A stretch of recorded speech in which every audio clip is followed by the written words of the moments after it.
सुनने वालों को सिराज ज़ैदी का बहुत बहुत आदाब, नमस्कार and good afternoon. You're very welcome to the program. You're listening to Apna Radio broadcasting at 93.9 Dublin South FM.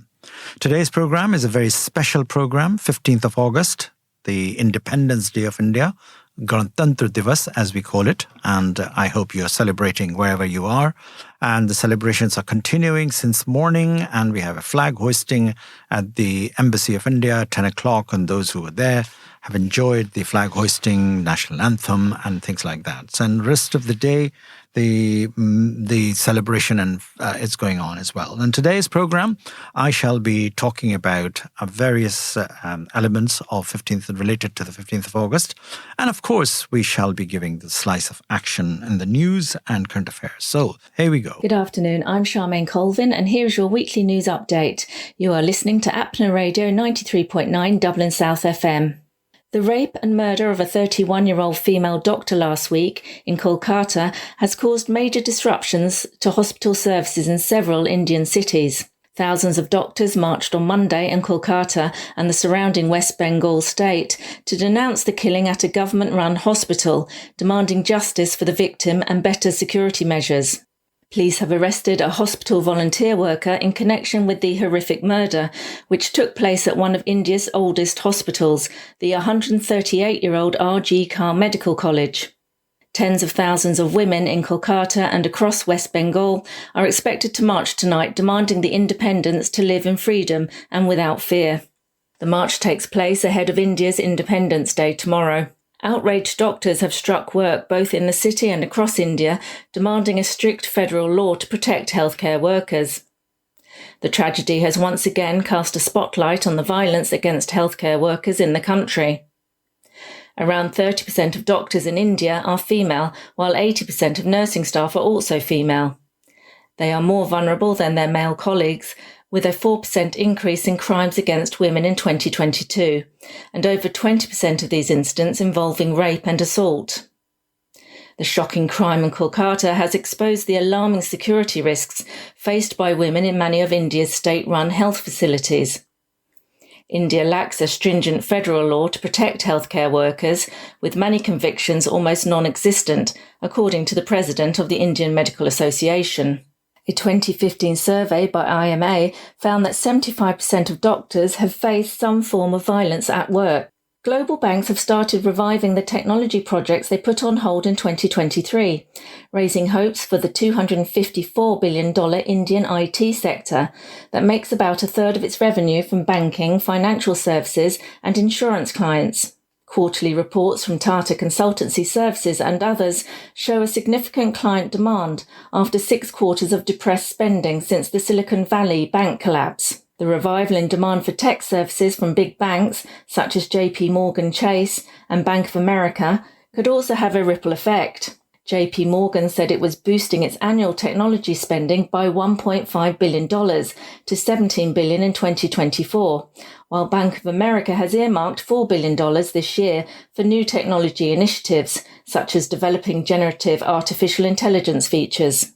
Heavy rain made about 10% stronger by human-caused climate change triggered the landslides that killed more than 200 people in India's southern state of Kerala last month, according to a team of international scientists.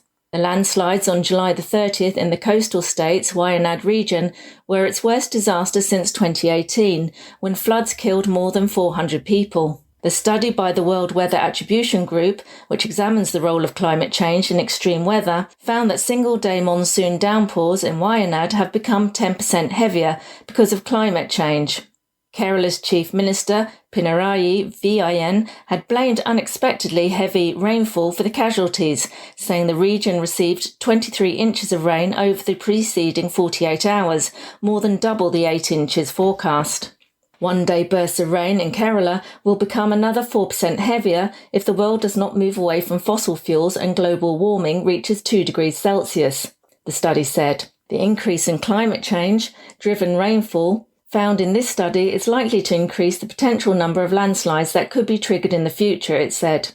Minimising deforestation and quarrying, reinforcing susceptible slopes and building retaining structures to protect vulnerable areas were some of the other measures it recommended to prevent similar disasters in future. The World Weather Attribution Group concluded in a report in May that extreme temperatures in Asia the preceding month were made worse by human-driven climate change. A new superfood, which is grown in the northeastern Indian state of Bihar, is making waves as rising global demand has seen an almost threefold increase in production over the last 10 years. The macana seed, also known as foxnut or lotus seed, is highly prized for its nutritional value, being high in vitamin B, protein and fibre. Often eaten as a snack, macanas are also used in various dishes, including the milk pudding kheer, as well as being ground into flour. The seeds are from a type of water lily called Urial ferox and traditionally were collected by farmers who would have to dive to the bottom of 8-foot muddy ponds, which was time-consuming and painful as the plant is covered in thorns. In recent years, however, the cultivation process is much easier as plants are grown in fields in much shallower water. Harvesting seeds in just a foot of water has doubled the profits for farmers. Scientists are now working on machines that can harvest the seeds, which has attracted more and more farmers. In 2022, the area used for foxnut farming was around 87,000 acres, an almost threefold increase over 10 years. More job opportunities for women have been created as well as a result of crop change, as many women are employed to sow the seeds. And finally, India's hockey goalkeeper, P.R. Srijesh, otherwise known as the Wall of India, played his last international match last Thursday, leaving an illustrious legacy behind him. The former Indian captain was part of the winning Indian hockey team who secured a bronze medal at the Paris Olympics. So that's all from me. You have been listening to Apna Radio 93.9 Dublin South FM. Thank you very much, Charmaine, for wonderful news item that you put together, a delectable news item. Very pertinent. Clip 2, and this is your own Apna Radio broadcasting at 93.9. Clip 2 is obviously the Sharad Awasthi's clip that I would like to introduce now, because Sharad has done an amazing job again talking about what has happened in the last 78 years of the independence of India. India was obviously 1947, got independence from the British Raj, the British colonial Raj, should I say. I wouldn't even imagine to be living in those times because I was born and grew up in an independent India, and I did not know what it was like to live in the occupied, should I say, or colonized India in those days. My memories of 15th of August is a very simple memories of a school celebration of Independence Day, national anthem, eating sweets, laddu, moti churke, and now after that going to cinema because it was a national holiday. So you rushed to the cinema and watch a Bollywood film. So that was my introduction. But here we go. So Sharad has put together in a wonderful item about India's achievement of 78 years of its independence. So there you go, Sharad, take it away. Jai Hind, friends, welcome back. Today we are celebrating 78th Independence Day, and therefore we are going to talk about our country's journey, our India's journey through the time since 1947. This is time to celebrate, and this is time to understand how remarkable our transformation has been. This is time to celebrate our independence from the British colonial rule, and also to resolve and to learn the mistakes that India did some 250 years ago, because of which India lost its freedom. We lost our freedom. So thank you for joining, and to celebrate, I have chosen 6 elements of India, 6 qualities of India, which broadly paints the development, the aspirations, and the progress of India for last 78 years. India has evolved as a multifaceted, economically, educationally, scientifically, technologically, politically, and with exceptional defense capabilities. It's a monumental progress, and it only underscores how far a nation has come while staying rooted in our values, our Indian values and traditions. So the first element I would like to talk about is the economics. And India has grown from the agriculture agrarian struggles to a powerhouse, a global powerhouse in agriculture. Since 1947, when India emerged out of the shadow of colonial rule, it was primarily an agricultural economy and a very fragile industrial base. It was no more than a cottage industry. At the time, the agriculture employed 70% of the population, and it was mired with inefficiencies, low productivity, and over-dependence on monsoon, and poverty was embedded into the society. But then, today, our agriculture path is much more stronger, is much more resilient, and we are producing in excess of food grains. And not only are we consuming it ourselves, feeding our population, but still able to export it wherever necessary. Today, we are fifth largest economy globally in GDP terms, and our services are contributing to 54% of GDP, and we have diversified our economic base into industry, into agriculture, into services. This is not easy. Our foreign reserves are standing over $600 billion, and that is a strength of economics, of our economic policy. India's economic policy, the policy of prudence, the policy of savings, the policy of expenditure, which is scrutinized irrespective of the government, that policy has allowed the country to manage successfully the external shocks much better at the time of global financial crisis of 2008. Also, we are able to manage the disruptions, the economic disruptions due to COVID-19 pandemic. Over the years, India has developed an extensive network of roads, railways, airports, one of the largest in the world. And there is a seamless connectivity across the country, east to west, north to south. We have built more than 50,000 kilometers of national highways. And the metro rail system in Delhi, Mumbai, Bangalore, they are world class. The kind of load that they carry is second to none in the world. We as Indians have adopted to the digital technology, to the mobile technology, and there are 70 crore internet users in the country as we speak today. And this is one of the largest internet market in the world. Our economists and policy makers have used the time to turn the tables of crisis, have used the best of economic acumen to understand the need of the country. So until 91, India more or less developed its fundamentals about the strength of the economy, about the infrastructure on which the economy can be launched. And post 91, when the country saw an economic reform and liberalized the economy, it opened the doors to global markets. And that is where the crucial transformation and the entrepreneurial potential of millions of Indians came into being. Fantastic. The second element I would touch upon is the education from a limited access in 1947 to a knowledge superpower. India is a superpower today. In 1947, the literacy rate was over 80%, and today we have changed the numbers. Today, the literacy rate is over 80%. Right through the beginning of our journey since 47, India's leader, irrespective of all political classes, India's leaders have prioritized education as a means of nation building, and that has set the stage today for dramatic transformation. Whether it was right to education in 2009, if you walk around the street of India in the morning, all you see is children of all ages, of all economic class, rushing towards their school. Their parents are dedicated to ensure that their children get the best of the education. It is a fantastic sight to see the uniform-clad children of India, the future of India, rushing to the school with aspirations inspired by the policy of education in India. More than 1,000 universities, 40,000 colleges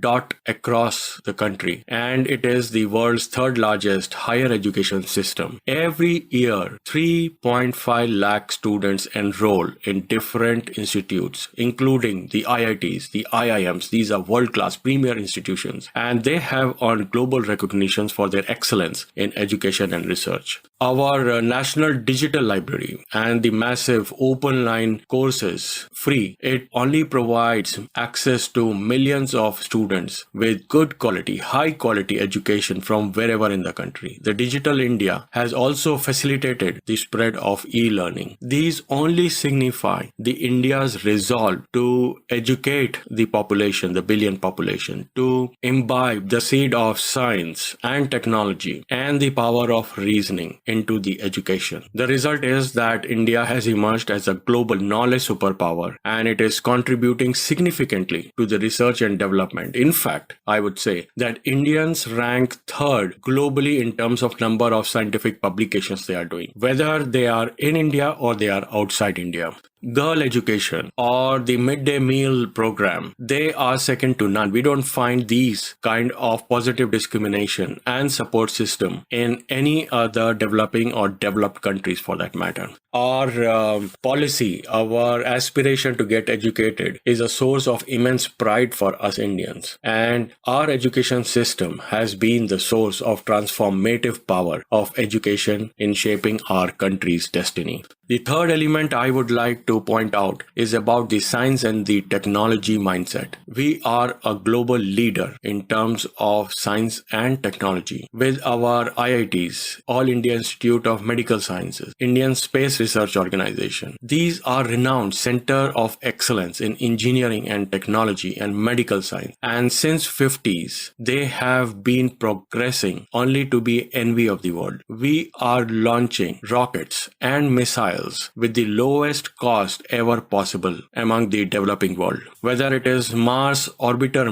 mission, the Mangalyaan, the Chandrayaan, and the ISRO satellites, INSATs, they are remarkable success. And this success we have been building for last 78 years, step by step. We are the IT, information technology capital of the world, and our software industry contributes to $150 billion of economy globally. We have produced giants like Tata Consultancy, Infosys, Wipro, TechWem, others, and these are global players who are employing lakhs of people. And because of these large companies, there are offshoots which again are employing millions of people, millions of Indians across the world. Biotechnology is one area where we have made significant strides, and particularly it was visible, pridefully visible during the COVID-19 pandemic, where we were the leaders in global vaccination production, and we had been exporting millions of doses of vaccines across the world. Today,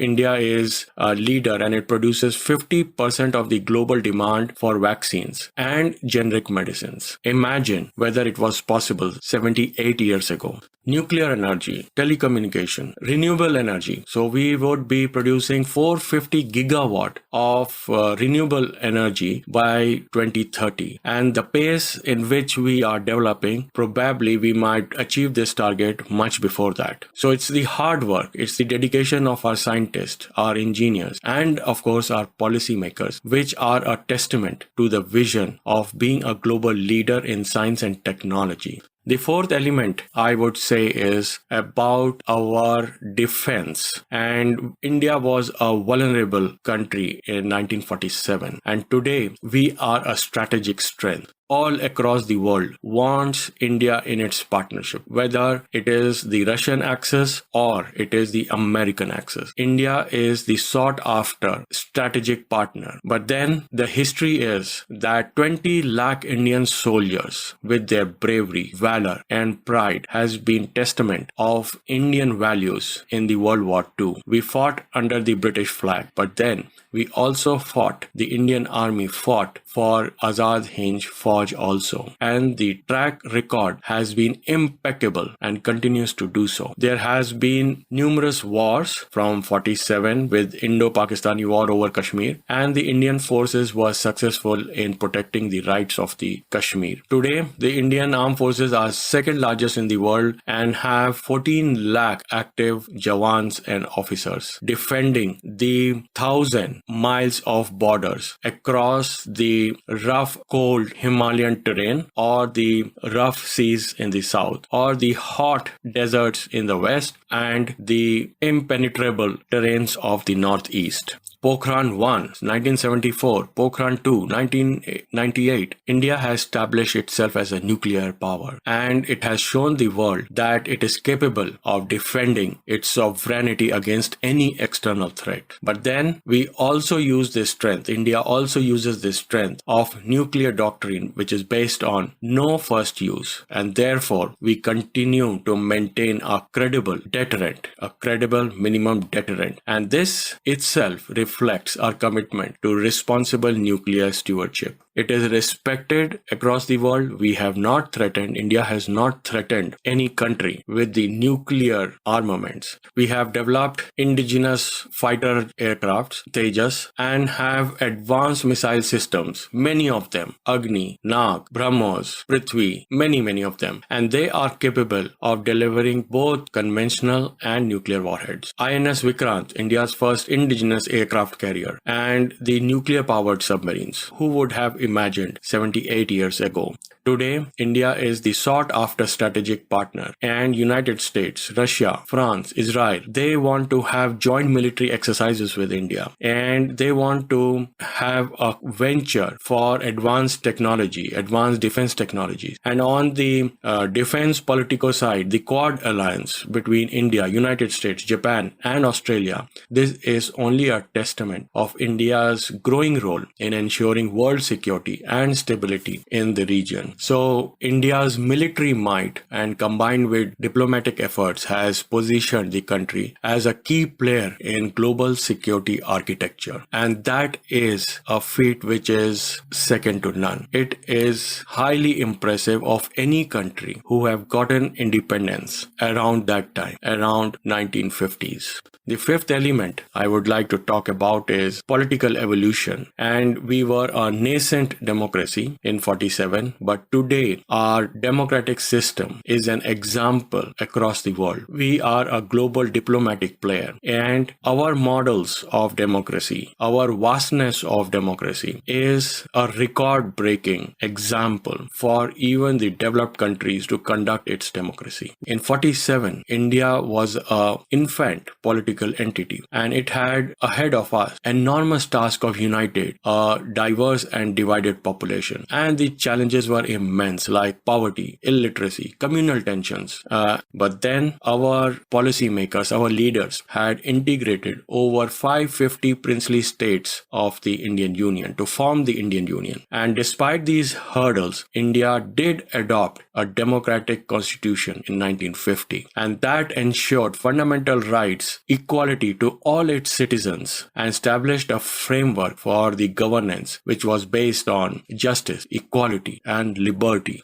Dear friends, I would recommend to watch The Making of the Constitution of India. It's a 10-part television mini-series based on the making of our robust Constitution of India. It's directed by Shyam Benegal, called Samvidhan, and Samvidhan, The Making of the Constitution of India. And the producer of Apna Radio, he had a humble part to play in this television series. So I would recommend my friends to watch this television miniseries in order to appreciate the kind of hard work, the kind of vision that has gone into making the Constitution. The Constitution, today we uphold, we fight for it. We are proud about our Constitution.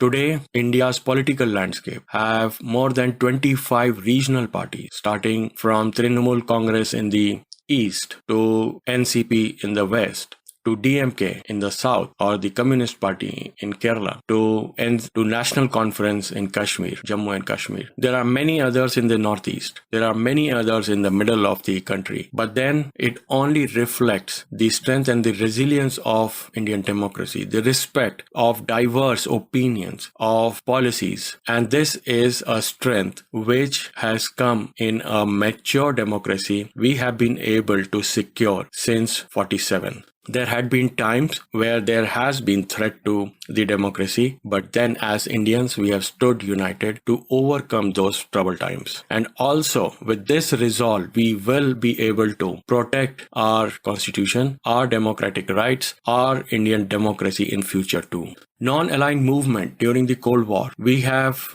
emerged as a global player in governance, and the strength that we have derived from our strong democratic principles is that India is now able to advocate reforms in international institutions like United Nations. India has been able to form a significant role in BRICS organization, in G20, or in Shanghai Cooperation Organization. And we are developing strategic partnerships with both the United States and Russian axis, including our dominance in the South Asia region. Salute to the Indian Army. Under diplomatic flag, Indian Army has done 49 United Nations peacekeeping missions and have contributed nearly 260,000 troops over these 78 years. And Indian Army has been in complex and challenging conflict zones like Korea, Congo, Cambodia, Somalia, Rwanda, Lebanon, many others. And all these places, Indian troops have served in various capabilities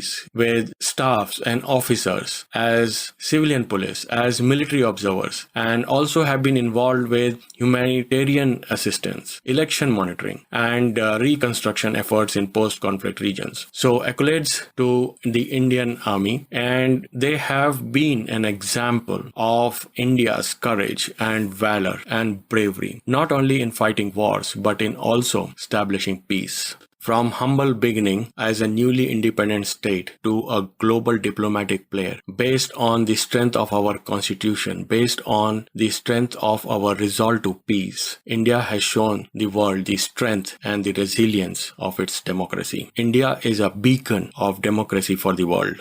Last and least, the element I would touch is the diversity. It has been under threat multiple times, but then India is renowned for its incredible cultural, religious, and linguistic diversity. There are all major religions of the world that sit respectfully in India. Hinduism, Islam, Christianity, Sikhism, Buddhism, Jainism, Judaism, and with the kind of languages and dialects. So with 22 official languages, 121 languages which are spoken by more than 10,000 people, and with dialects, there are about 1,600 languages that are spoken across the country, and we are sitting together within the boundaries of India, of course spilling around the world also, but then it is the definition of Indian diversity, and that is the vibrant composition that is making this country great. From the snow-capped peaks of Himalayas, spiritual sun-kissed shores of Kanyakumari, where Vivekanand Rock Memorial reminds the world of Vasudhaiva Kutumbakam. Every corner of the country is a sacred land.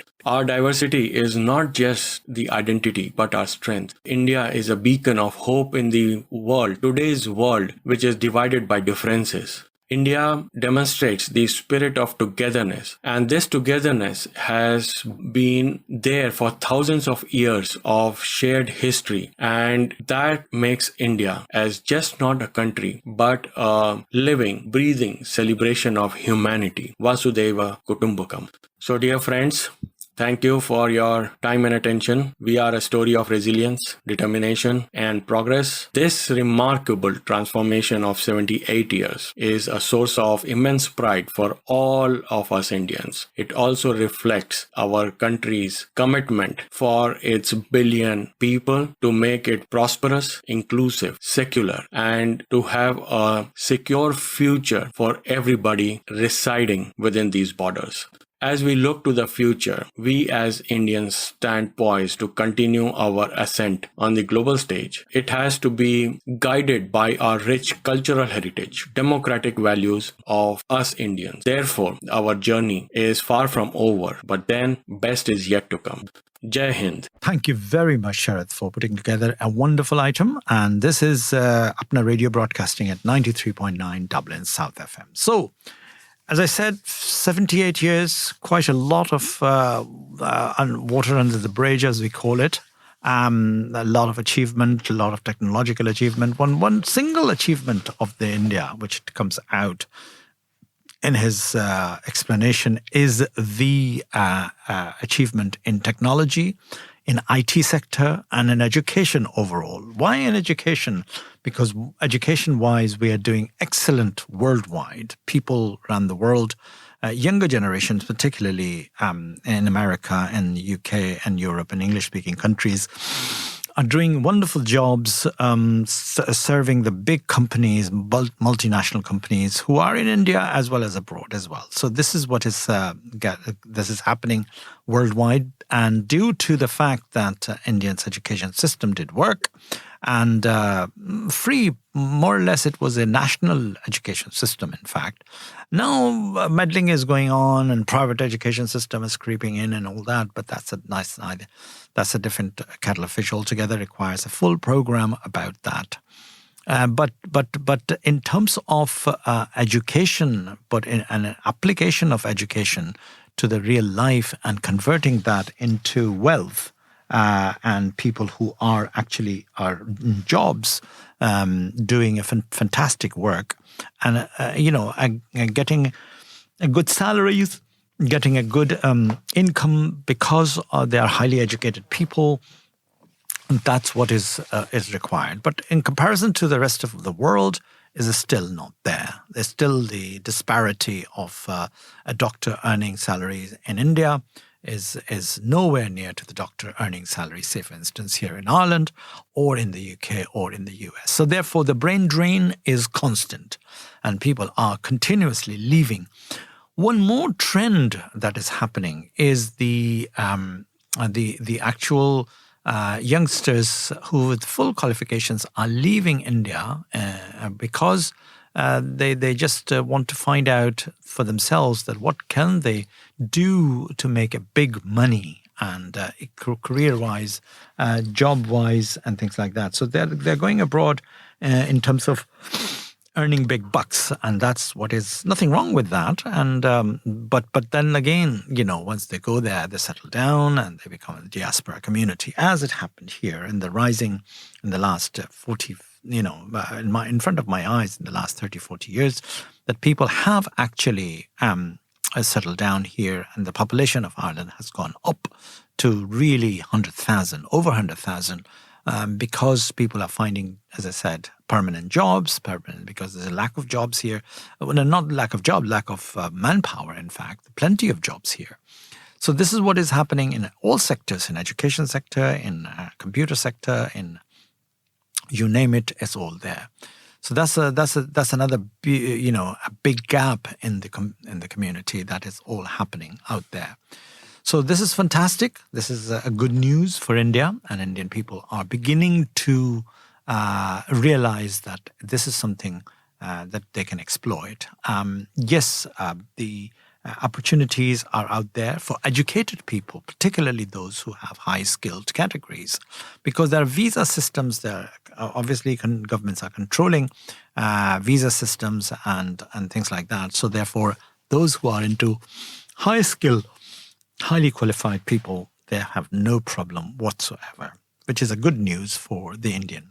So, 15th of August, as I said, it's here, and we are here to listen to some songs. We are here to today dwell upon many things, and particularly the Shardavasi talks about the Constitution of India. Just to let you know the Constitution of India, how it came about, and what is my contribution in it, which he referred to in his talk. My contribution to it, that is a 10-part series made by Samvidhan, called Samvidhan, which is the name of the Hindi name for the Indian Constitution, was recorded and was shot in India by an eminent filmmaker, Mr.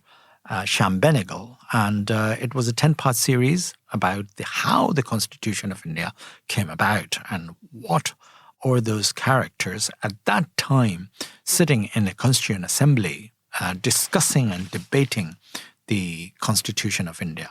And that is something which I had a privilege as an actor. I flew up to India and I went there in Mumbai, film city, where the set was being constructed of the Indian Parliament. It was an amazing experience for me, particularly, whereby I flew up there and I stayed with my friend Atul Tiwari and the writer of the script writer of the show, who introduced me to Mr. Shyam Benegal, and Mr. Shyam Benegal then casted me as Colonel B.H. Zaidi. Now, who was the B.H. Zaidi? B.H. Zaidi was a colonel, a title, ex-vice-chancellor of Jamia Millia Islamia, Jamia University, and he was a member of the Constituent Assembly, a member of the royal family of Rampur as well. And he was a father of the other writer of the Samvidhan, which is Shama Zaidi, an eminent script writer. So that's the background of that particular episode that happened. And indeed, that was my experience. So I flew up and I've been offered that small part to play his character, what Mr. Colonel B.H. Zaidi has actually, my namesake, no relation whatsoever, but had to say about the constitution making. Because this assembly was considered to be the drifting committee. Sometimes they would waste time, they would debate on silly things and things like that. So here we go. I come along and I talk about it very seriously, about the seriousness of the Constitution, and that reflected on the episode. Those who really wanted to see the full episodes, they are all there on the on the YouTube. This is an episode 8 I'm talking about, and I'm there on the episode 8 discussing the Constitution of India. So there you go. Sit back, relax, and enjoy this particular piece of documentary, and you can always watch it on your own time on the YouTube. Log on to it, called Samvidhan episode 8, and you'll find me around 33 minutes into the program. So there you go. And after that, I will be playing some songs, so sit back, relax, and enjoy this particular one. Sir, let us have a little realism about our discussions and about our constitution making. The greatest danger in the future may not be that the center will interfere too much, but that the units may resent the guidance of the center.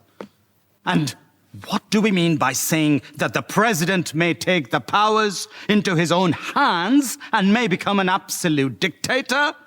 And will the 32 crores of Indians sit quietly and knuckle under? If they would, then they would anyhow. Then no constitution on God's earth, even if framed by Archangel Gabriel, is going to succeed. No. Songs, as I said, that songs are really interesting part of this program, and I really like to play the patriotic songs. So what is happening in the world of patriotic songs, that a lot of people are remixing it when they're trying to actually reliving the super hit songs that has been played over the years on these days, on Republic Day of India, Independence Day of India, and all these films which are nationalistic films. The films, India has always been producing a lot of, like Haqiqat was a beautiful film, and Sare Jahan Se Achha Hindustan Hamara, there's another beautiful song, that's another Dil Hai Hindustani, and all of these songs, Hindustan Ki Qasam, beautiful films that have been made about India and nationalistic, driven by the patriotic themes and things like that. And of course, because India has a war with the neighboring Pakistan and Bangladesh in 1971, talking about the Bangladesh, I would be also talking about the mentioning of the fact that the 15th Indian Film Festival of Ireland would be having, we would be having it from the 3rd of October till the 5th of October at the UCD Cinema. And the opening film is Bangladesh, how the Bangladesh came about, and the 1971 war of independence for Bangladesh, freed from the East Pakistan. A beautiful part of history, I would say. Gory part of history, not beautiful, but a gory part of history that is there. Now, the other thing which I would be mentioning about is the function that is happening, India Day's function. India Day is a very big day. And this year, like any other year, we are celebrating India Day on the 18th of August at the Marion Square Park. Now, Marion Square Park, in the middle of the city, you know that it's a beautiful park opposite the National Gallery, opposite the Dáil Éireann, and the back of the Dáil Éireann, and a lovely park that's what is, where the statue of Oscar Wilde exists. And it's a very literary, creative sort of space where a lot of function happens in an open air. And let's hope that we would have a good day on 18th of August, which is Sunday. And there will be stalls, there will be a lot of culture programs starting from early morning, 10 o'clock around at that time until 4 or 5 in the evening. Whole day affair, I would say. So come along with your family, with your friends, and enjoy the day, the National Day of India, organised by the Federation of Indian Communities in Ireland, FICCI as we call it, for which I am the founding member. Yes, indeed, the term FICCI is my term. I created that term. I come up with this idea of putting together all, regional cultural organization under one umbrella on 2 occasions of the year, 15th of August and 26th of January. It's not happening on 26th of January as such, apart from the fact that one organization does a small thing somewhere. But 15th of August has been taken up like a wildfire, and not 1 but 2 functions happen. But I don't want to talk about the other functions because that's in competition with us, so it's been created. But this Federation of Indian Community of Ireland, headed by Dr. Puri, Jasbir Singh Puri, Secretary Sanjeev Barak, Babu Lal, myself, and quite a lot of office bearers have been working very hard to make the India Day a success. And looks like it on at least 1,500 people, 2,000 people will be going because of the way it's been promoted on Facebook and things like that. So that is happening. So come along and enjoy the India Day function. Culture item is free entry. No fee is required, but there's a lot of stalls there if you want to eat something, if you want to enjoy, if you want to buy stuff. There's all sorts of things are there. So there you go. Thank you very much indeed for tuning me in. And I hope you'll enjoy the show and enjoy the 15th, the India Day as well. So that's great. Many thanks. Bye for now. You are listening to 93.9 Dublin South FM. Broadcasting from the Dundrum Town Centre. This is Dublin South FM.